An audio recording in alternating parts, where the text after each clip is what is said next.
Hey guys, on today's show, we have a special guest. In fact, he is a former gold medalist from the 1992 Barcelona Olympic Games.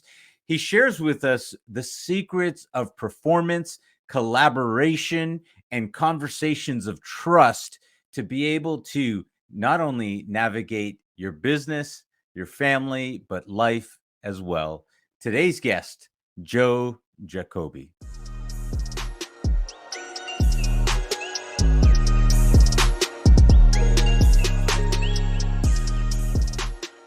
Remind me where you are today, Neil. You are in. I'm in Canada. I'm in Ontario, Canada, just east of Toronto.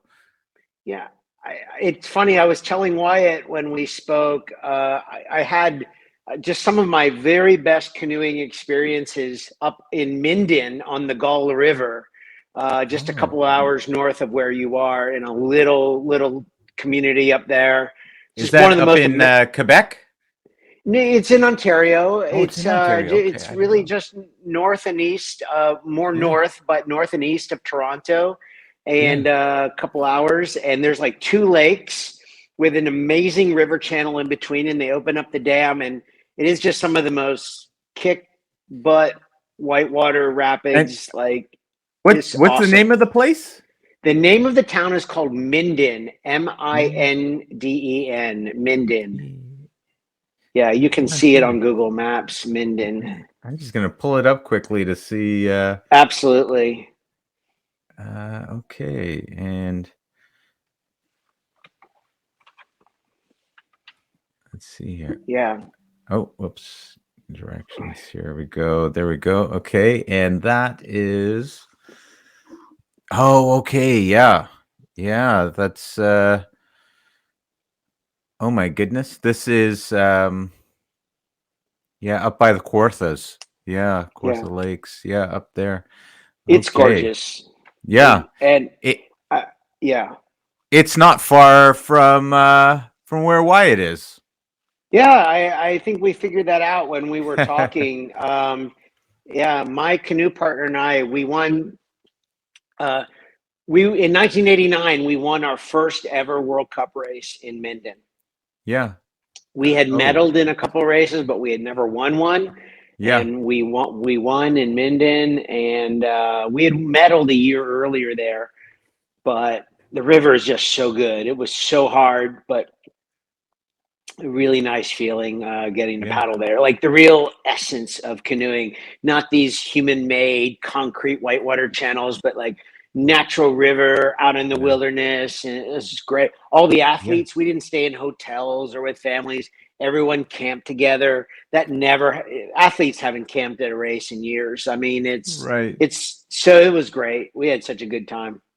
Right. That's amazing. Yeah. Minden, Ontario gets a shout out here, and that's exciting that to know that for us anyways, to know that such great courses are available, or we just call it nature, but Yeah, you actually I came love that. into it. I love the way you just said that. We just call it nature. I wish Yeah. more people in the world just talked like that. Like that would be a Yeah. good sign for the world we live in.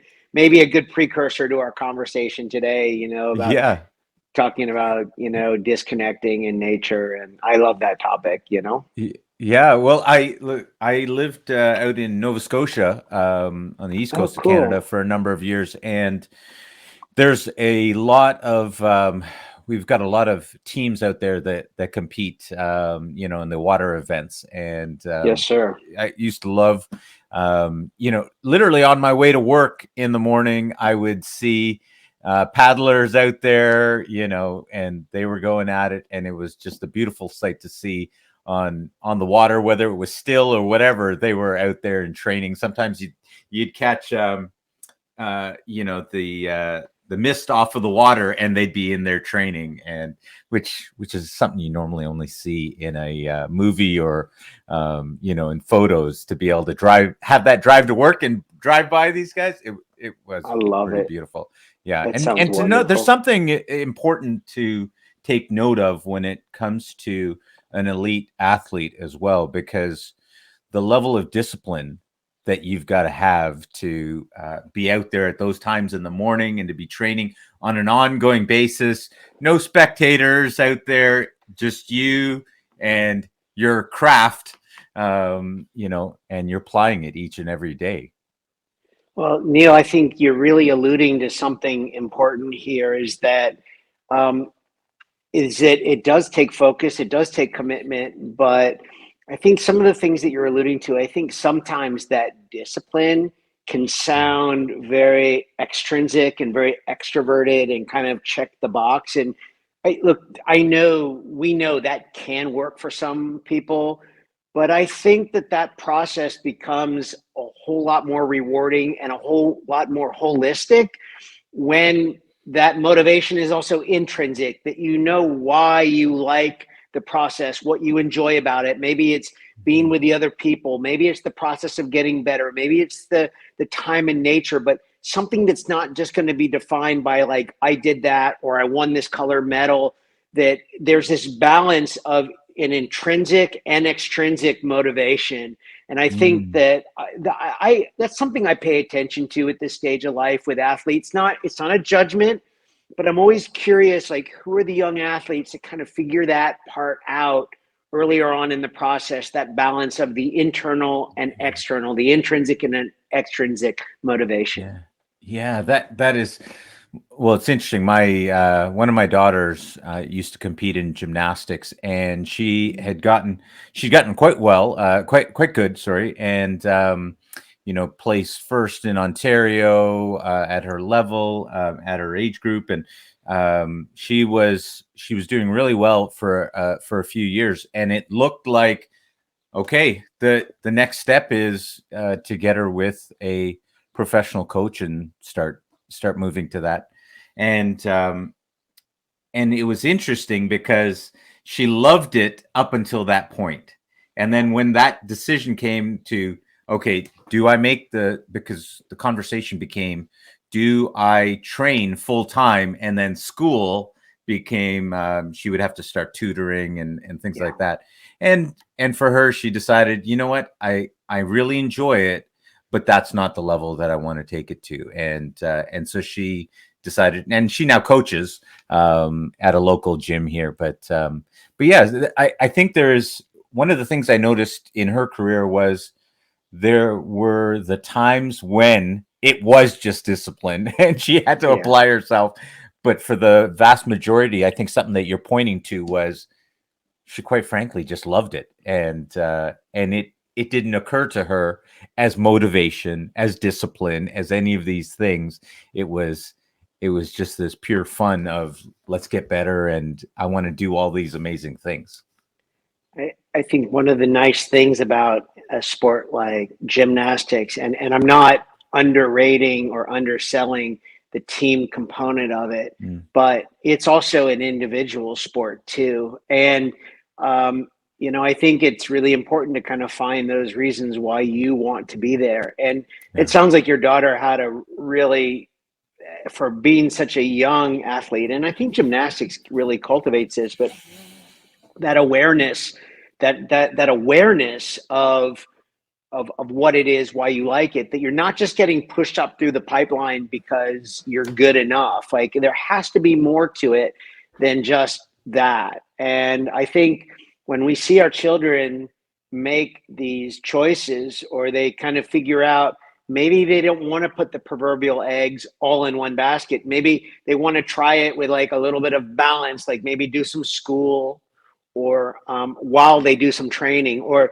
over here in Europe where I live, in many countries, we have a lot of athletes are also soldiers in their military while they're training in the sport. So they're kind of serving their country and training, and you know yeah, just giving back in that service ways. In some countries it's required, but they're also doing sport. And so they're finding that balance, in that we as a society aren't just saying things like, oh, well, that's a shame you didn't make it to the Olympics. Well, almost nobody makes it to the Olympics. And you get into your 40s and 50s, and I'm telling you, you don't remember what color medal you won at this race. And I'm telling you as someone who won, kind of the right color medal at the right race. Like, that's not what you remember. You remember the people and you actually see. My favorite part at this stage of life is to see all these people that I paddled with that took what they learned from the river and they applied it to the life that they wanted to live. The way they built family, the way they pursued a healthy lifestyle, the way they pursued a healthy work-life balance. It's nice to see that, and it's not just about the evolution of the climb up the ladder, but what's that journey going to look like for you that's going to make you happy? Yeah. Wow. Well, something I'd like to say about that. When watching my daughter go through that, one of the things that I realized as that conversation grew, in terms of does she go to the next level, what we started to see was that by and large, because that it's a sport that they start young and they're really, they're developing, and there were a number of girls that fell by the wayside just because their bodies were changing entirely. And I remember one girl, she grew so tall that when she would be on one of the apparatus, she would be touching the ground with her feet. She's flinging around and her feet are hitting off the ground. She just grew way too tall for that. And so what you almost see in those types of sports is that it's almost a game of attrition. To those that are able to make it to the Olympic level, they've kept their bodies together. They've been able to do all those things. Whereas some other sports, and I'd love for you to talk about slalom, being a slalom canoeist, is perhaps something that you were able to get into later, and you're able to actually gain in your performance as you got older, as opposed to some of these other sports. Yeah, no, it's such an interesting question. I mean, I did happen to pick up the sport when I was pretty young, and it wasn't just into racing though. Well, I mean, wait, we got to ask that question. How in the world does a kid from Washington, D.C. pick up slalom canoeist? Because I didn't see too many, white waters there. Maybe they're around, but I know this is going to surprise people, and in this day and age, I know that I might be talking to an audience, maybe more in Canada, but I'm sure there's some people in the U.S. I would never go out on such a limb, especially right now. And I haven't been inside the United States in 3 years, but that there's like an advantage to being born and raised in Washington, D.C., which I was. But surprisingly, very, very surprisingly, Neil, there is an amazing whitewater river that runs right through town called the Potomac River. And most people are used to the Potomac, like right where it flows past all the memorials and the cherry blossoms and that beautiful part where it's really flat and calm. But if you just go a few miles upstream of there, it is world-class whitewater, like big booming whitewater. And so usually the best whitewater in North America, whether it's Canada or the US, you usually find it in more elevated rural areas like Colorado or Minden, Ontario. yeah, You don't find it in the big city, but this is the part of that is that I started to paddle in the early 1980s. And at that moment, the sport was not on the Olympic program. So there was no money or resources from an Olympic committee. That the biggest race was the World Championships. But the reason Washington, D.C. was so good, that not only was there great whitewater there, but you had like a lot of universities, you had athletes that could have jobs, they could have a life. Whereas in rural America, that was much harder to do. Like you were kind of you couldn't really do both. Like if you live in a very rural place in Tennessee or North Carolina or Colorado, it was very hard to push your life forward living in a very rural mountainous area. I mean, it's beautiful. I've done yeah. both.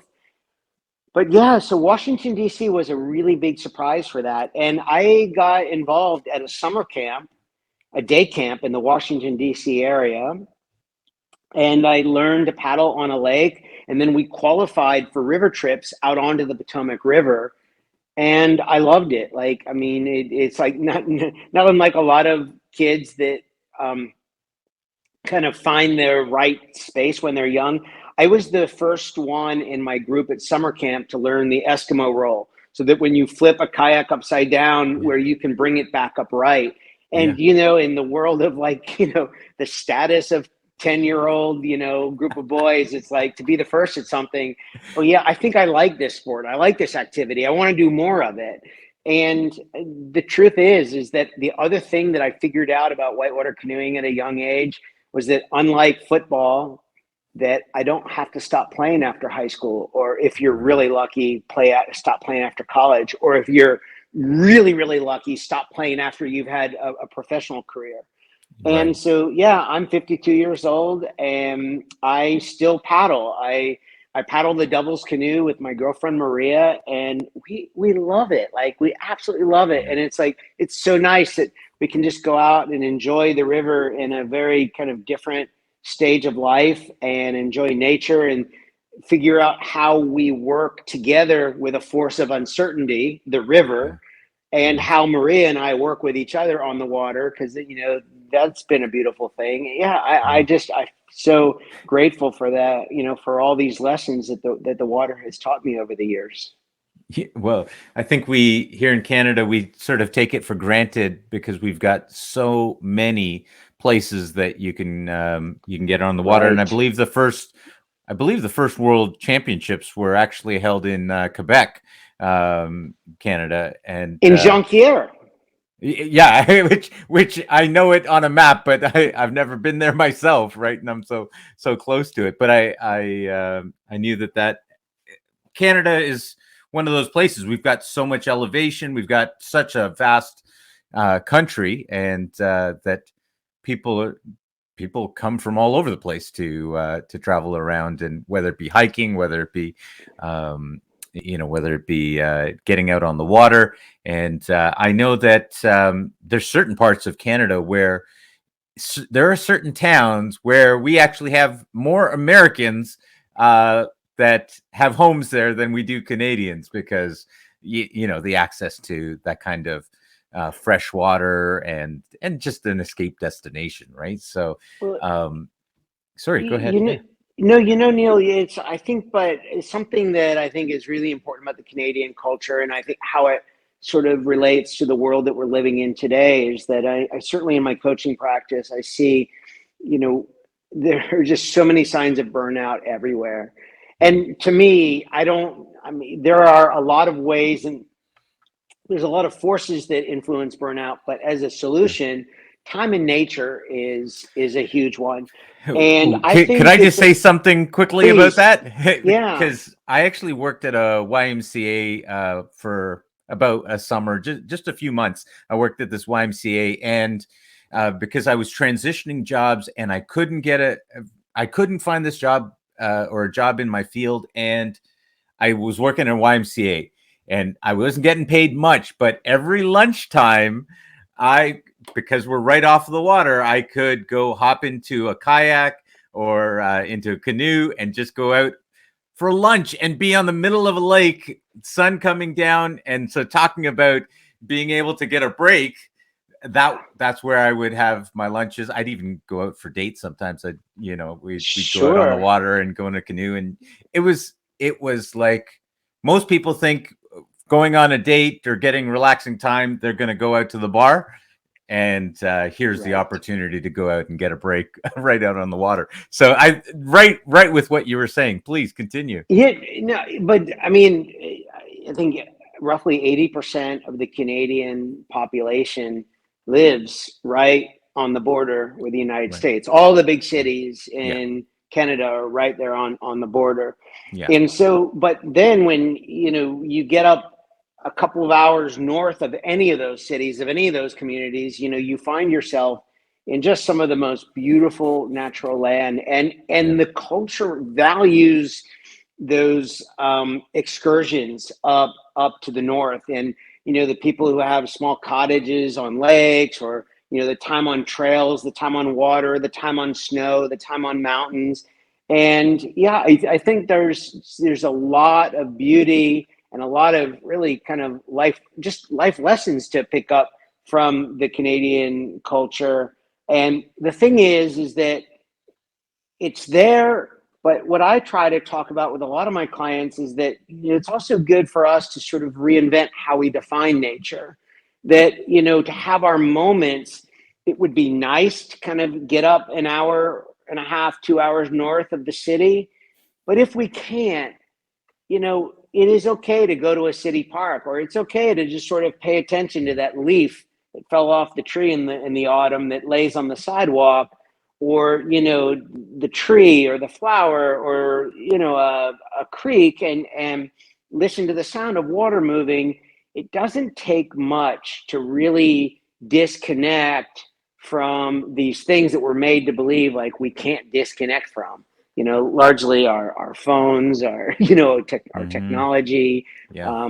our just this ongoing asynchronous communication, on and on and on. And so yeah, I think we have to be really mindful of that. But it's like nature is just raising its hand saying, I want to help. And it's just, we have to sort of tune in and say, hey, there's a partner that wants to help us here. Right. Well, look, you're a 1992 gold medalist. Mm-hmm. I think it's safe to say that you can speak to what it takes, in the world of performance, and I believe that you can obviously speak in the world of what it takes to maintain that. And so, as you're talking about being able to take a break, to be able to look at a leaf, can you say where, like, I think people have a bad relationship with performance and what it means.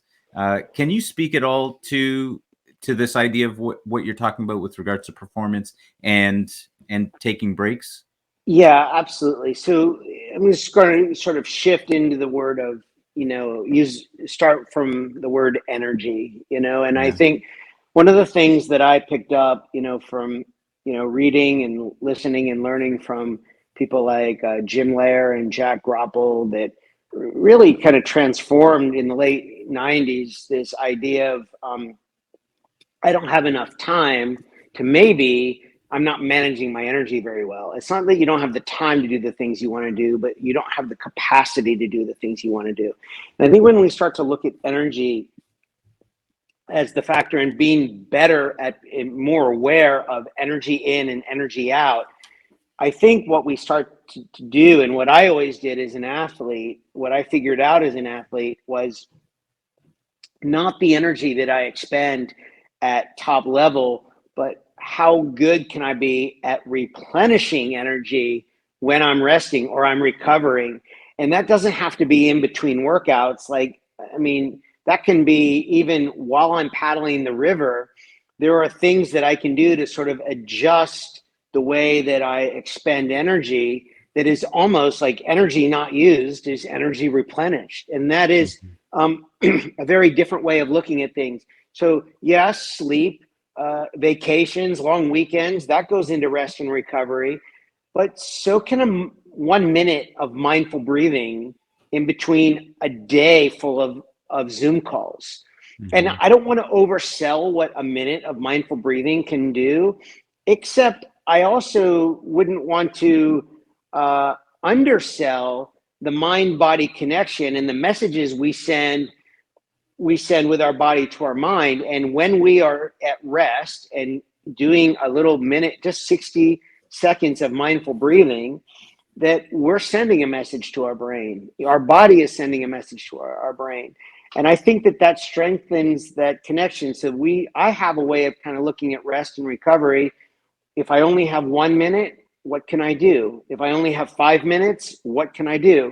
If I only have 15 minutes, what can I do? 30. And I can build it out from there and say, well, what can I do with all this time? And it makes me more thoughtful about not just when I'm going to press the accelerator and hit the gas, but really what I'm not going to waste my energy on when I'm not doing that. And the thing is that by being better at replenishing my energy, I've actually got more to hit the gas with in those moments that I do. So in a performance context in business, one of the things that I do with clients is to say, look, we can't operate up here at this high level for 10 hours a day. This is not going to work. But what we can do is that we can pick out the key parts of your day where you want to be operating at a high level. And as soon as we're done, we're going to get really good at bringing that energy down to a lower level to where we can breathe. And to actually use the analogy of someone who climbs mountains, we are not just climbing mountains on an up trajectory. That's not the way we climb mountains. If you read any book or watch any movie about the way they climb Everest, they go up and then they come down, and they go up and they come down through little sections. It's acclimate, come back down. And then the next time, a few times later, they go up a little bit higher the next time and they come back down, so that they're stepping up and coming back down. And I think this is really important, because I think we trick ourselves into believing that we just keep going up and to the right. And the reality is, if you do that, two things happen. You run out of real estate and you run out of oxygen. By coming down, you're replenishing, you're giving yourself more space and more oxygen. And that's going to increase your capacity when you really want to hit the gas at the important times you want to go up. To me, the delicate art of performing and performing our best kind of lives in those little nuances and those little balances between when we choose to expend energy and when we decide to keep our energy. Wow, this is a very interesting line of thinking. One of I like what you're creating here. It resonates with me with regards to saving, being able to save some of your energy is like recovering it. Because oftentimes I will talk with people, and with regards to business, I will say that, I'm out here playing, and as a result, I'm going to end up being able to outwork you. You're using so much energy trying to get yourself to do what you have to do, that because I'm having fun, I'm easily going to outwork you. But you're also pointing to, because I think a lot of energy that people use is not even the physical energy. There's just so much energy utilized up here in their brain, because they're fighting all of these thoughts of, can I do this? Am I good enough? Oh, this person's going to be disappointed, and all of these things. And I find people spend so much energy in that place that the best performance athletes, I love watching sports and athletes for this. It's one of the reasons I used to love watching my daughter compete, is to watch when they turn off just a whole section of what's going on up there. Because I'd watch her smiling, laughing, and then she'd get ready for it to get on the balance beam. And all of a sudden, her face would go blank. This is a kid. She was a kid, and her face would go blank. And she'd look at the beam, and then she would smile for the judges, and then go to it, and she would just attack it. And it was like she would turn off all of the noise and get into the zone. And I find that a lot of us in regular life, the noise is just going continually, and we spend so much energy over there that that could be saved, like you were alluding to, as opposed to burning all of that energy. I don't know. You can actually perhaps speak better to this. No, I think you're hitting on it just right. I think it's, I often tell clients that, when we're talking about, one of the questions I'll often ask in our intake calls is, tell me about a typical day. And I said, the more willing that you can share from the moment you wake up to the time you go to sleep. Like, I'd love to know what the routine looks like, what kind of food you eat, how you sort of set up, what makes you sort of feel comfortable. And it's not judgment at all. It's really just trying to get a sense of where energy is going during different parts of the day.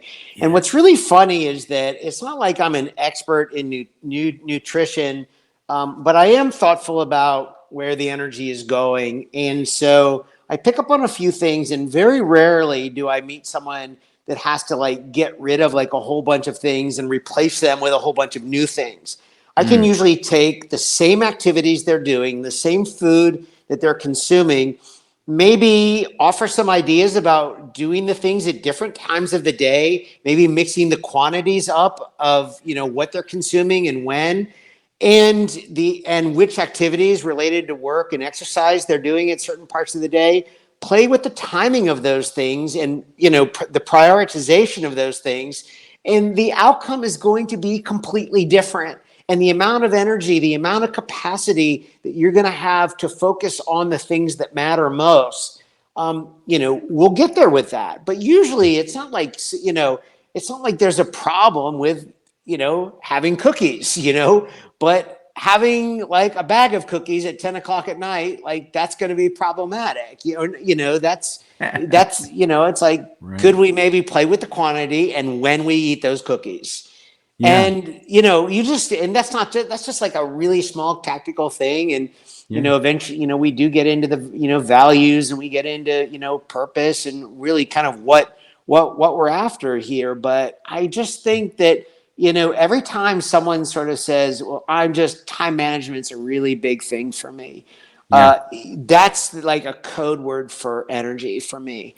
And then, yeah, and then I think we can have conversations also around the topic of burnout, which is really important. I think that kind of gets into the rest and recovery world. But yeah, we can really start to kind of play with mindsets. We can figure out which relationships. A lot of people have like, there's often one relationship at work. There's usually one relationship that has friction, that has challenge to it. And there's not a problem to have a relationship where there's challenge and friction at work.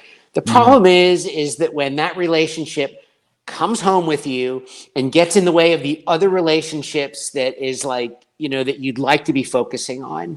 And there are ways to work with that. It's like, I can tell you that from having paddled with a doubles canoe partner that was not 180 degrees different than me, but about 179. And I often say, had we been 175 degrees different, I don't think we would have won the Olympics. Like, I think our diversity made us really great as a team. But like, yeah, it's like if we actually had to work with a sports psychologist at one point, because that relationship was causing not just problems in the boat, but because of that, it had its challenges in our lives away from the boat. Right. Wow.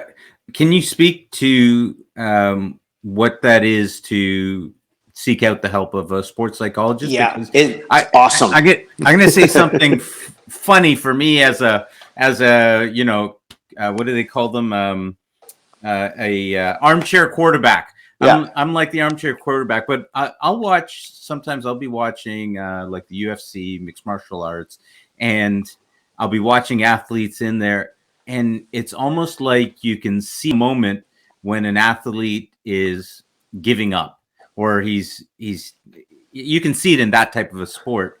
And I always think to myself, that looks like a person that needs a sports psychologist, that needs someone to, because physically it looks like they've got everything, but there's something on the mental side and the mindset side. And so you guys are you're talking about two elite athletes Yeah. working together, and you guys went and saw a sports psychologist. Well, yeah, but I think so. I will talk about our situation specifically, but I think that one of the nice things about having that third party, that outside perspective looking in, is that it's just you get that change of perspective on what you're struggling with. And you're not going to figure it out in one meeting with a sports psychologist or a coach or a mental skills professional, or whatever the support system that you use, a Mhm. mastermind group, or whatever it is that Yeah. a collaborator, an accountability partner. I always, I will just say that, in the coaching relationships that I build, it is a objective, it's a goal to build trust with the client. But I'm also under no illusion that trust gets built in one call. So in lieu of that, I do try to focus on building connection with the client. And over a few calls of building more and more connection, we do build trust. And then, then we have that ability, to really look at situations, and they're not for judgment, but just to get that different, perspective on things. And for Scott and me, our work was around collaboration and working together, but really, how were the two people, what were the inputs? Like, how were we looking at problems? How were we looking at, the things we wanted to do in the boat together?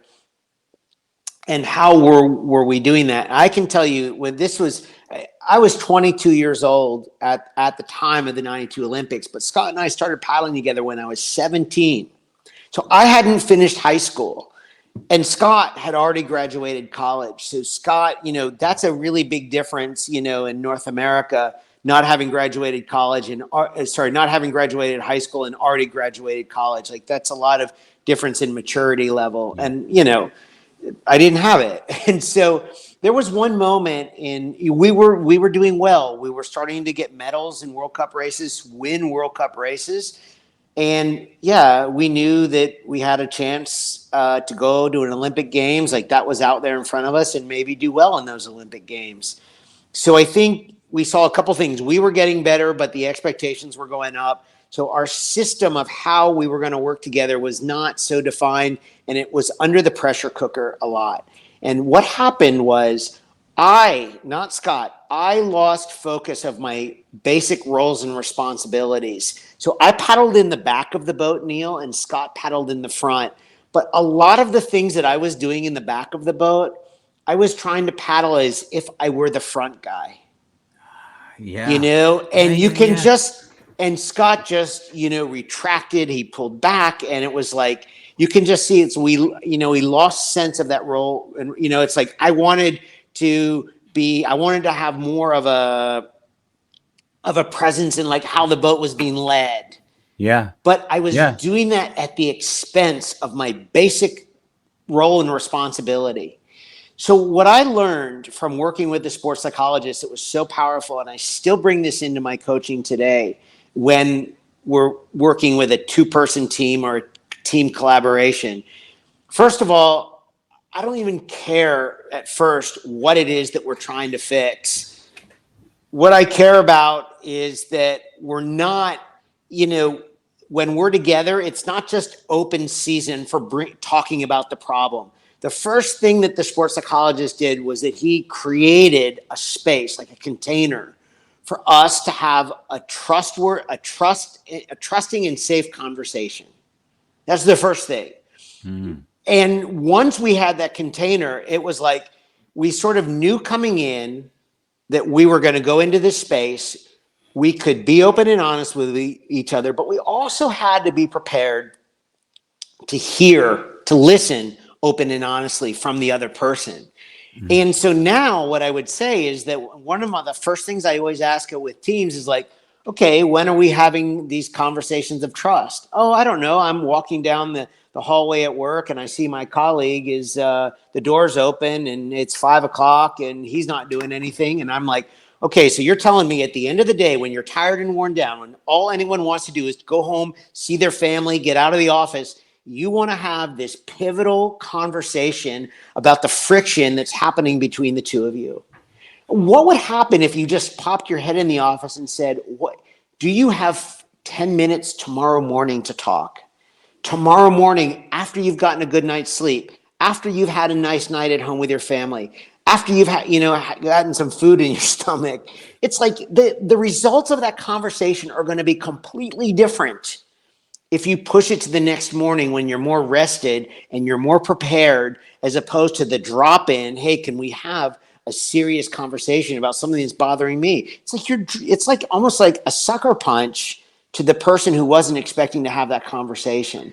So I'm just focused. I don't even care what the problem is, but this is a great way of kind of looking at, tell me about the space, the container in which the conversations are being had. And then let's just start there, and then we'll sort of figure out what it is that we're trying to solve. Joe, you just slapped me in the face. I gotta say, you, first of all, I love how you put that, the conversations of trust. And what really just slapped me in the face was I just had a yesterday during supper time. I got into an argument with my wife, and we were talking about something, and I was asking her some questions she didn't want to answer. She kept being evasive, and now that I thinking about it, I'm thinking about it. I'm thinking, okay, she had just finished making dinner. The kids are coming home. She's thinking about what else she's got to do, and I'm putting her on the spot in having a conversation of trust in the middle of all of this chaos, right? Right. For her, You're right? ready. You're ready for the conversation because I'm you've been ready for thinking the about conversation. it. Right. Or I've been working all day long, and I got my home office, and I'm working all day long, and then I walk out that door and I leave all of that stuff here, and so I'm fresh into that space and that world, um, and she's of course made supper and everything like that, and I've not taken any of that into account. It's really just slapping me in the face. Why would I expect a it's so often in relationships that this is what happens is those conversations of trust happen under the pressure of everything else that's going on, not even taking into account how much energy that we have, because quite often we don't plan those conversations of trust, which you just pointed to. I'm like, yeah, that just makes sense. Why didn't I The, plan to have the conversation? the way this transpired with my canoe partner and me is that, okay, you've already done two workouts in the day. You've done a morning session and an evening session. And then you go to the weight room and maybe do a third session in the weight room. Now it's 7:30 at night, and we're just both ready to go to our respective homes, and we just want to eat food and go to bed. Yeah. And you can see the difference. If we're going to have one of these knockdown dragouts, like it's going to happen when you're tired. Whereas, here's what happens if you wait 12 hours. In our case, if you wait 12 hours, you're going to, we're both going to get some food. We're going to get some rest. And most importantly, I'm going to have a little bit more thoughtful time, some time to be thoughtful about how I want to present something that's bothering me that could be hard on Scott to hear. And I'm going to prepare myself to hear things about me that maybe I'm not that excited to hear. But you Wow. can just see that little bit of preparation, whether any kind of relationship, we're not going to get this done. It's not going to happen every time. But if we can create the awareness to think about the dynamics, about how, especially, two-person collaborations are of particular interest to me from my time canoeing in a two-person boat. Yeah, that's what this our sports psychologist Shane Murphy brought to us, was just setting up a structure for how we could talk about it, so that even if two people that want to have a more open kind of culture, it doesn't mean that everything is open for discussion. And I think the other thing for us was that we also got better at that, defining our basic roles in the boat, right? The Mm-hmm. guy in the front and the guy in the back. So we could come into a meeting, have that meeting, but we would know that when we go back, when we leave that meeting, that the first things first is to go back, to sort of pick up our roles and responsibilities where we left them, and to start to make improvements from there. You know, Wow. Joe is dropping gold right now. Coming from a gold medalist, he's got gold to drop. So, uh, Joe, this is amazing. I mean, conversations of trust, planning them out, like scheduling them, and then absolutely. Yeah. planning it out, and taking the time to even think about. You can take this into any relationship there is, whether it be a business relationship, family relationship, boyfriend, girlfriend, whatever, Yeah. and obviously into sports as well, and just performance in general. I think this is pure gold, um, because we oftentimes it's a failure to plan that really does us in, right? And I think what you're pointing to is just that little bit of extra effort can make a huge difference. Now, I got to ask this question because I'm really curious. What is the difference in the roles and responsibilities for a slalom canoeist being in the front or the back? Yes, it's really a great question, and you know, a lot of people have this idea that like the guy in the front, you know, drives the boat, the power, and then the guy in the back does the steering. And Scott and I were actually like the smallest team at the 92 Olympic Games. Like we were the lightest, like we were, our combined weight was under 300 pounds. And we were racing against guys that were, you know, combined weight 375, a lot in that area. So they were quite a bit bigger and stronger. But so Scott and I being smaller, you know, we sort of kind of changed some things about the way to paddle the boat. We sort of took the 50-50 approach to everything. You're both going to be higher on the water too, right? Because you guys are lighter. Well, so, we designed no, it's a great question. We ended up designing, even though we had never designed a canoe before, we had never had any experience. We did design our own canoe for the 92 Olympics. One with the two main features were a boat that was designed for smaller guys like us, and a boat that was designed for the kind of river that we were paddling. And so, yeah, it was never a commercially produced boat. It was raced in one race and it won a gold medal. Like, it is an amazing track record for that boat. And so, but about paddling together, we just took this 50-50 complementary approach that it took two of us 50-50 to give the boat forward speed. It took two of us 50-50 to turn the boat left or right.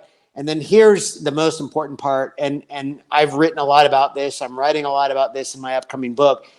We took a 50-50 responsibility in correcting mistakes. So I think course correction, you know, you will, in my life, up until this point and after this point, you will never hear me say we were the biggest or the strongest or the fastest on the day of the Olympic Games. What we did better on the day of the Olympic race was that we corrected mistakes more quickly, more efficiently than the rest of the field, and we anticipated mistakes before they happened. And that's not very sexy to talk about it that way, but you know, when I do team building programs, or when I used to do them pre-COVID and show people videos of our Olympic run, like, I think, you know, by the end of the program, they could actually see how there were 5 mistakes that we corrected on a 2-minute run down the Olympic course. That was the only difference in us not just having a good run down the river,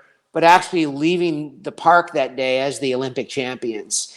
And it doesn't, you know, it just, again, we're always thinking about bigger, faster, stronger.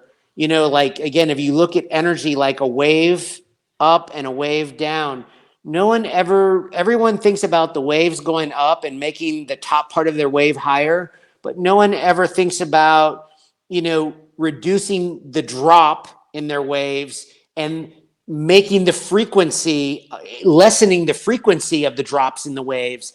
That's what we did better. So we ended up with a much better middle range down that 2-minute course than anyone in the field, not by a little, but by a lot. And that was just course correction and anticipating mistakes. Wow.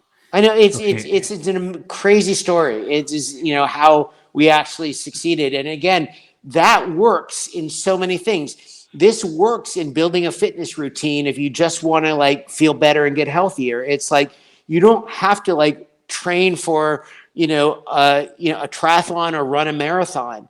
You can literally, if you want to run, you can put the running clothes out by the side of your bed the night before you go to sleep, and you can run for 5 or 10 minutes the next day. But you repeat it consistently. You know, you give yourself less chance to fall off. But when you do like long, hard runs and, you know, your body is aching, and, you know, you just see these photos on Instagram of, you know, of finisher medals at marathons and triathlons. That's not helping you. That's not helping you to build a consistent practice. That's not doing very much to sort of lessen the amount of mistakes, or, you know, lessen the injuries or lessen the fatigue. And it's like when we change that and just build the muscle memory, my gosh, our performance just improves so much over time. Wow. Oh my goodness. There's a number of things that, let me start with the, here in Canada, we've got a famous athlete, George St. Pierre, who was a champion in mixed martial arts for many years. And one of the things that I remember his coach talking about was they never trained beyond a 60% output every day. He said, we never want to go to exhaustion. We never wanted to go to push so hard that he couldn't come in tomorrow and train again.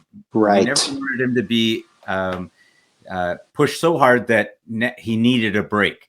And so as a result, he was able to just keep going, on and on. And some of what I'm hearing you say is along that lines of, you don't have to go out and try to do the marathon tomorrow, and then you can't train at all. You can't do any exercise for another week because now your brain has gone, oh my goodness, this is terrible, because your body is aching and all of these things.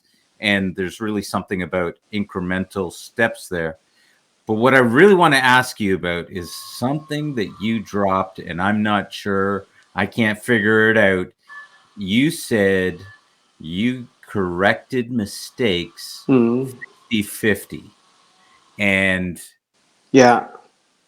that's not talked about in a business world. It's talked about, that's your crap, you fix it. And if we're team members, it's your responsibility, you go fix it. So I give you the example here. If you can imagine the canoe. Now we are in a slalom, we are turning the canoe. It is turning from side to side. But as a general rule of thumb, the more that the front of the canoe is pointed towards the finish line, the better. Like the more that it's pointed straight downstream, the boat will move faster. So if you're getting pushed off course, by a wave or a hydraulic or water ricocheting off a rock, to me, it's crazy that you're just going to trust one person to fix it all. In a canoe, you have a paddler who's paddling on the left side of the boat and a paddler who's paddling on the right side of the boat. There are things that if you work together to correct the mistake, the amount of energy expended during the mistake will be less, and you will correct it more efficiently, and the boat will return to its downstream course more effectively, so that both guys can work together more effectively and sooner to get the boat going downstream fast again. But if all you're doing is thinking about paddling fast and leaving it just to one person, why would you do that? Like, it's going to take one person longer to fix it than it's going to take two people. And the idea is to correct the mistake sooner. And this is the kicker to it all. If you get better at correcting the mistakes as two people, you'll get better at anticipating the mistakes before they happen. And if you ask, the people who've actually enjoyed a good relationship for a lot of years, they start to kind of anticipate what the obstacles, what the resistance is going to be ahead of time before it actually becomes a problem. A mistake only knows one thing, and that is to get bigger and to get faster. And if you leave it unchecked and if you leave it unintended, that mistake is only going to get worse. But why would you have one person fix it when you've got the opportunity to have two people fix it more nicely, more softly, with more anticipation, with more gentleness, and to get the boat moving in the correct direction as quickly as possible, aligning with the water?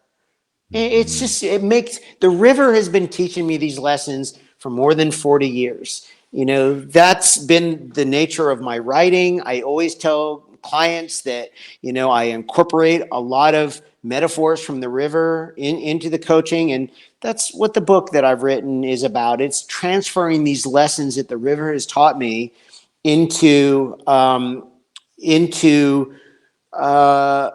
navigating the river of life. Well, tell us the title of the book. Yeah, the name of the book is the name of the book is called Slalom: 6 River Classes About Sorry, I'm just getting bombarded with messages across my screen. Six river classes about. I'm so sorry. I got caught off guard by all this. Yeah. Don't worry. Here's what we do. No. 3, 2, 1. Go ahead. We'll just cut that piece out. You got it. Slalom, 6 river classes about. I'm so sorry. I can't believe I've just forgotten this. I just got so distracted by this. That's great. No. How to throw a gold medalist off his game. Yeah, exactly. That's great. Sorry. 6 slalom, 6 river classes about how to confront obstacles, advance amid uncertainty, and bring focus to what matters most. Awesome. So tell us a little bit, who should be reading this book?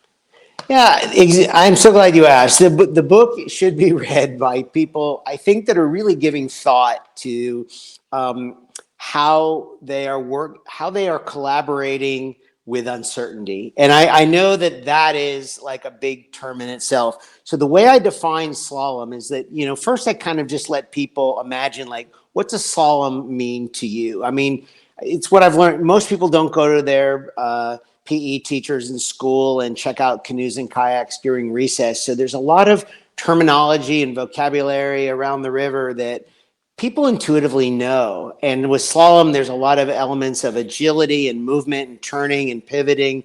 And so the way I define slalom is that it is the pursuit of simplicity and flow in collaboration with uncertainty, using my counterintuitive and agile response. And that, to me, gives me a lot of optionality in how I navigate this river.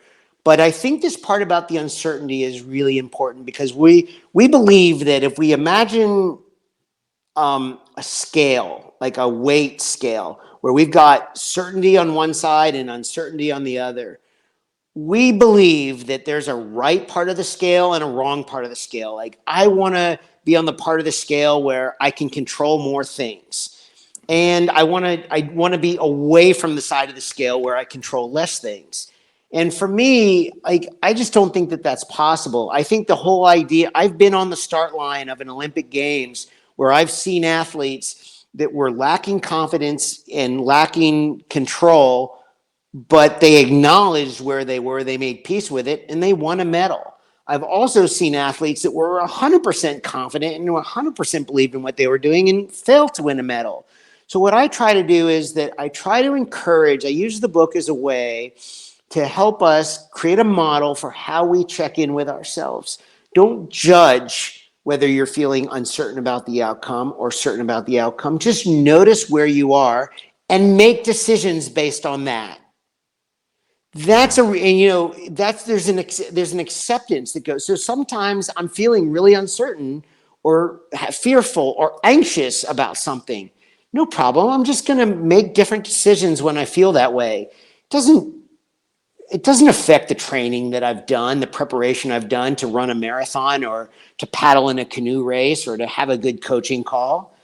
It doesn't. I've trained for that. But when I actually think there's a right place and a wrong place to be, that's going to have an outcome on what I do. And so the book is a really interesting look into that idea of how we work and collaborate with uncertainty, how we look at what we control versus what we don't control. There's a lot in there about how we manage energy.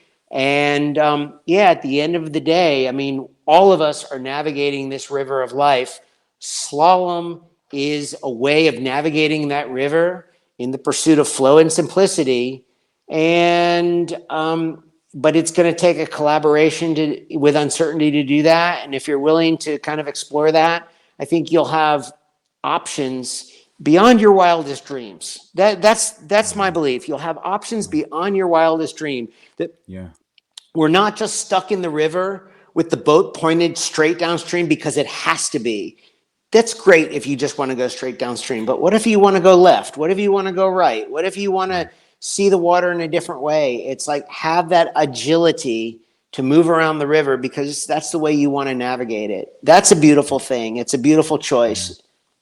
Yeah. Well, I love even the fact that you chose the word uncertainty, because I find so often that people have such uncomfortability with the word uncertainty that you know, if we're using the analogy of the river, oftentimes it's so disconcerting that people will take themselves, they'll go get up on the shore, and meanwhile the goal is to get downriver, and they're trying to get out of it, as opposed to just being able to acknowledge that uncertainty is just part of life, and being able to acknowledge that you can, I think what you're talking about in the book is really pointing to being comfortable with that, and instead focusing on on navigating it. Weird. Yeah, it's so true, Neil. I just, I think there's a lot of kind of noise in the world about control. And I do believe in figuring out what is within your control, what is within Yeah. your agency. Yeah. But don't get so caught up in this, that like it's so forced and that there's this right and wrong place to be on the scale. And I've just seen this, right. There are so many times on the water where the water is just pushing me around and I just feel like I can do nothing right. But that doesn't mean I'm going to die and I'm going to drown and I'm not going to do what I want to do. It has nothing to do with that. It's just understanding that, figuring out if I'm more on the side of not in control and the river's controlling me, that I got to change my disposition. I got to stop fighting the river and figure out ways to work with it. Yeah. That is really Wow. different than it's like, oh, you've got to control everything and you've got to do this and you can do anything you want to do. I don't know, maybe, but it's not about that as much as putting yourself in a better disposition to get the outcomes that you want. And when you realize that there is this force of energy running through our lives that is so much stronger than we're ever going to be, and that we have a choice of whether we're going to collaborate or not with that energy, I think that's where the game gets really, really exciting. That's where we really get to add some design into this, and that's what Slalom does. It gives you a little bit more optionality than just going straight down the river because you don't know how to do anything else. Mm-hmm. Wow. Dropping gold, with learning to work with the river, learning to, something that hit me as you were speaking there was what you're describing is what we love about nature. It's what we love about going out there and being amongst it.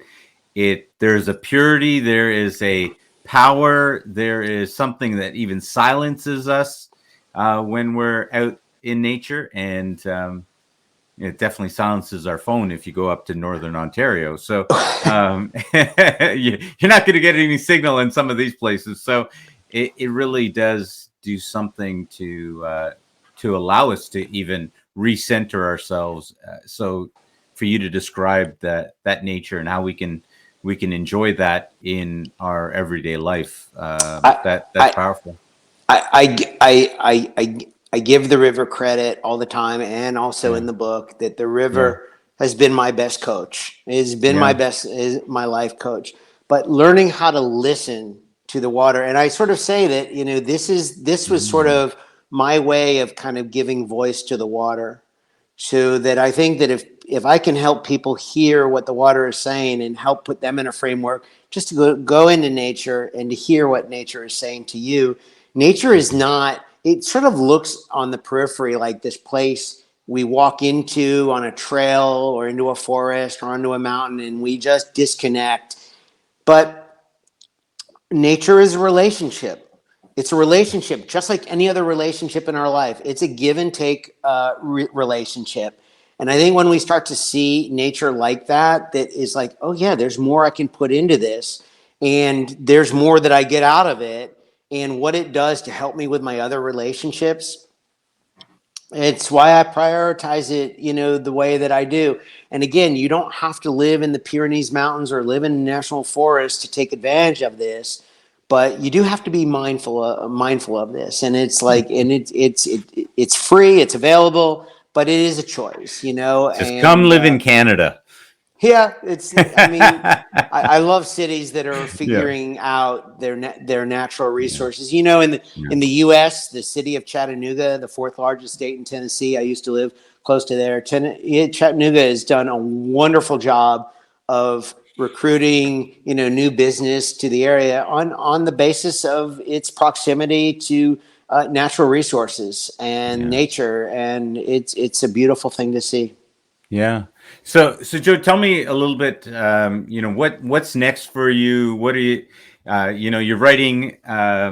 You're going to have this new book done soon, Yeah, the book and is the book is coming out in the spring, yeah, and yeah, I should just say I do I love the life I'm living. It's very simple. I coach clients, and I love doing that. I all around me here. I live in the Spanish state of Catalonia. I live right next to the 1992 Olympic venue. I'm surrounded by the Pyrenees Mountains, and yeah, that gets incorporated into my coaching. There's an observation after having lived here for 5 years, but I've been coming here since I was 21 years old. Uh, that this community is sort of built on the idea of simple, slower, and less. Simple, slower, Mhm. and less. And so I don't think that simple, slower, and less is like the right way for everyone to live. But I think it is a lens that anyone can kind of evaluate what they're doing. That this Mhm. idea that you've got to get there, do twice as much in half the time. Yeah. I think that, when we simplify, slow down, and we sort of clear the path a little bit, there's just so much more that comes into focus, which Mm. is, that's the last part of the subtitle of Slalom, is bringing focus to what matters most. And so, yeah. And, even the first part of it, confronting obstacles, that in itself is a process. There's a lot to that, more than we could get Mhm. into right now. But yeah, I think that it's that idea of simple, slower, and less is something I Yeah. want to continue to incorporate into the coaching work that I do, and just put that out there as a lens for people to look at. I'd say that's important to me, Neil, and I'll Yeah. continue to write about these things and continue to give voice to the water. So how does someone know that they should come and do your coaching program if they want to get a hold of you and do that? And what can they know that they're going to get out of that coaching program? Yeah, I would say that even before that, first of all, thank you for the question, Neil. But I think I'm always looking for that fit and alignment. I think I always want to just sort of have that conversation to sort of see what people want, make sure that, I'm the right person to that. But I think one of the things that we do in my work is that we do kind of see a lot of, of mindset work, a lot of body work, and I don't mean like hard physical exercise, but and relationship work that Mm. ultimately brings that focus to really what's important, what we agreed is important. So when I work together with a client, one of the things that we do pretty early on in the process, we have to get to know each other, build that connection and trust, but we build a strategy. And we have to have that. Not only is it important for the client to have that, to know where they're going and the direction they're going, but that becomes the checklist to know, like, if we are getting, moving Right. closer to the outcomes that we said Right. that we wanted. Yeah. And I don't judge those things, but and then yeah, we get really good at just, I'm good at listening, I'm good at, I'm not so busy myself, and that's by design. Like, I'm not looking to have like a million clients or build a big coaching Yeah. company. I just love turning on the camera and having conversations with people. And that works really well for me. And it's like, I'm going to be happy doing that for a long, long time. I'm not looking to hire a bunch of coaches or do coach training or, I just want to work with the people that kind of want to, believe in that idea of bringing focus to what matters most. And they can figure out whether they're doing that or not. So if you're listening and you want to work with a gold medalist coach, I mean, not figuratively, and we're not talking about he's got a lot of bling. He literally has a gold medal, which was stolen from you, I believe. We didn't get into that story, but you got it back. I did, and okay. we should do a round 2, Neil. This would be great. We should do a round 2 sometime. I love it. I love it. But if people want to get coaching from a gold medalist, how do they get a hold of you, Joe? Yeah, the easiest thing to do is to go to my website, joejacobi.com. Actually, really what's nice to do, connect with me on LinkedIn. You can search Joe Jacobi on LinkedIn. Neil, I'm not sure if we're connected. We'll do that right after this call. That way, people who are listening, watching, it'll be easy to find us. If they know where Neil is on LinkedIn, then they'll know where Joe is on LinkedIn. But that's I do, of the social places, I put a lot of time in on LinkedIn. I enjoy that community and that platform. So that's a great place to start right now. Yeah, LinkedIn's a great place. And, absolutely. Great relationships, different conversation too than you would have in other places and in other social media. And I think it's a great idea, right? So, well, we're actually indirectly, you and I are having this conversation because of LinkedIn, but that's another story. But that's what's so great about it, And this has been a wonderful, wonderful call today. Thank you so much. Thank you, Joe, for coming on. And we definitely have to talk about a round 2. Maybe we can record it on a river. Maybe we could. No, not yet. I don't think we're there yet. But listen, Joe, thank you so much for coming on the show today, and thank you, forward Neil. to talking to you soon. Yeah. All right, guys, this has been another episode of the Leadership to Wealth podcast, and we will see you guys again next time.